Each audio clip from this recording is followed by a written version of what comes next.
Hi price allot கர்த்தர் நாமத்துக்கு மகிமை உண்டாவதாக.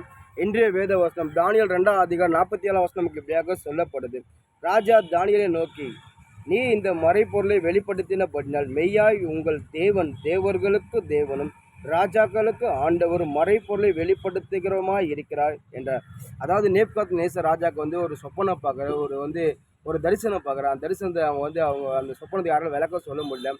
அங்கே இருக்கிற அவர் அந்த ராஜா கூட இருக்கிற எல்லாம் அந்த அந்த அந்த சூனியக்காரு, அந்த ஜோசியர், அப்புறமா அந்த அந்த ஞானிகள், அப்புறமா அநேக பேர் கூப்பிட்டு அவர் கேட்குறாரு, இதுமாரி ஒரு தரிசனம் பார்த்தேன், இது ஒரு சொப்பனை பார்த்தேன், அந்த சொப்பனை நீங்கள் விளக்க சொல்ல முடியுமா சொல்லி ஏசப்பா அவங்கள்ட்ட கேட்கும்போது அந்த ஜோசியக்காரு, அந்த சூனியக்காரு, அப்புறமா அந்த ஞானிகள் எல்லாம் சொல்கிறாங்க, நாங்கள் சொல்கிற ராஜாவை சொல்லிட்டு அவங்க அந்த சொப்பனத்தை ராஜா சொன்னார், சொப்பனத்தை சொன்னார். அவங்களாம் அந்த விளக்கம் சொல்லவே முடியல. அப்புறம் ராஜா ரொம்ப கோவப்பட்டு எல்லாரையும் அந்த அந்த அவங்க எல்லாம் அடிக்க சொல்லி ரொம்ப அவ்வளோ டென்ஷன் ஆகிடும். அந்த சொப்பனத்தை யாரும் விளக்கம் சொல்ல முடியல. அப்போ அங்கே இருக்க ஒருத்தர் சொல்கிறாங்க, மாரி தானியேல் ஒருத்தர் இருக்காரு, அவங்க தேவன் எல்லாவற்றையும் சொல்லுவார்னு சொல்லும்போது அப்படியே ஒரு நேபுகாத்நேசர் அந்த எப்போ அவனை கூப்பிட்டு சொல்லும்போது தானியேல் அதுக்கப்புறம் தானியேல் இதுமாரி அந்த நேபுகாத்நேசர் சொன்னார், இதுமாதிரி ஒரு சொப்பனம் பார்த்தேன், அது உங்களுக்கு விளக்கம் சொல்ல முடியுமா சொல்லும்போது தானியேல் சொல்கிறான், நான் சொல்கிறேன்னு சொல்லும்போது அப்போ நேபுகாத்நேசர் சொல்லும்போது தானியேல் எல்லாம் அந்த சொப்பனத்தை எல்லாத்துக்கும் விளக்கம் சொல்லும்போது உடனே ராஜா சொல்கிறார், உங்கள் ஆண்டவர் உண்மையான ஆண்டவர், உங்கள் தேவன் உண்மையான தேவன், சொப்பனங்களை வெளிப்படுத்துகிற தேவனாக சொல்லி அங்கே அங்கே கர்த்தர் நாம் மகிமைப்படுத்துது. அதாவது பார்த்தீங்கன்னாக்கா யாராலையும் அந்த தரிசனத்தை சொல்ல முடியல, யாரும் சொப்பனத்தை சொல்ல முடியல. ஆனால் பார்த்தீங்கன்னா ஏசப்பா அங்கே அங்கே தானியேல் மூலமாக சொப்பனத்தை வெளிப்படுத்தினார். ஏன்னா அவர் மெய்யான தேவன், பேசுகிற தேவன், அதுக்கப்புறம் நம்மளுக்கு வரப்போகிற காரியங்கள் முன்னாடி வெளிப்படுத்துகிற தேவனாக இருக்கார். அந்த ராஜா அதை கண்டு இதுதான் மெய்யான தேவன் சொன்னார் நேபுகாத்நேசர். இன்றைக்கி நம்மளோட வாழ்க்கையிலும் சரி, ஏசப்பா தான் மெய்யான தேவன், அவர் தான் உண்மையான தேவன்.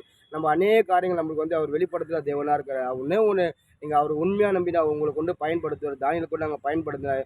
அதே போல் யோசப்பை பார்த்தா யோசப்பா அதே போல் சொப்பனத்துக்கு விளக்கம் சொல்கிறார். அதே போல் பார்த்தீங்கன்னா யோசப்பா இடத்துல அவர் யோசப்பை கொண்டு பெரிய காரியங்களை செய்கிறார்.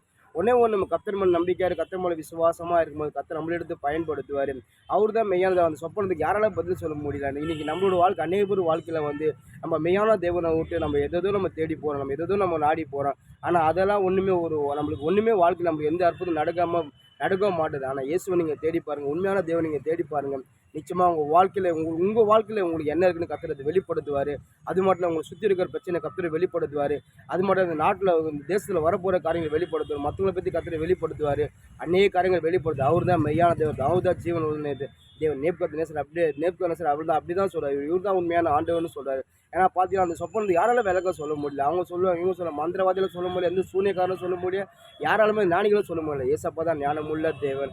அவர் தான் தீர்க்கதரிசி தேவன். அவர் தான் சொப்பனத்தை விளக்குற தேவனாக, அவர் தான் பேசுகிற தேவனாக, அவர் தான் மெய்யான தேவனாக. நீங்கள் அவர் விசுவாசிங்க, அவர் நேசிங்க, அவர் உங்களுக்கு பயன்படுத்துவார்.